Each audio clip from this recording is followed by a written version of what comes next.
Kung akala ninyo tapos ng matitinding eksena sa Kapuso Prime action series na Black Rider dahil sa pamamaalam ng ilang character sa madugong Red Wedding episode, aba, nagkakamali kayo. May mga posible pang magbalik sa kanila at may abangan ding transformation sa character na ginagampanan ni Yazzie Pressman. Ichichika yan ni Nelson Canlas.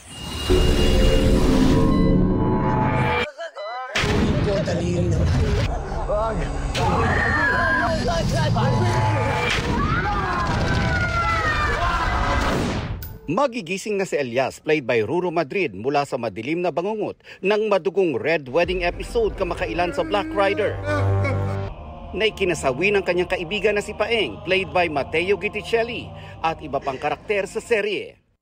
Si Punks daw agad si Ruru sa pagkawala ng mga naging kaibigan niya sa taping ng serye. Hanggang ngayon hindi pa rin siya totally nagsisink in sa akin yung mga dating cast ng Black Rider na ngayon wala na yung mga characters. Pero hindi raw lahat ng inakala nating nasawi sa eksena tuluyan ang mawawala. At yan daw ang isa sa mga dapat abangan ng mga manonood. Sino pa ba yung mga mabubuhay? May mga mabubuhay, may mga makakaligtas doon sa may mga makakaligtas, may mga mawawala.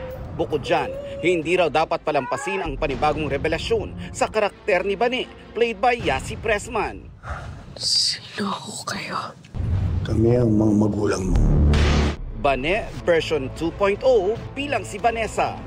Sa tindi ng mga past at upcoming episodes sa GMA Prime Action Series, talagang pagod is real daw para kay Ruru. Pero gaya ng kanyang karakter sa Black Rider, wala ring uurungang mga challenges ang ating bida.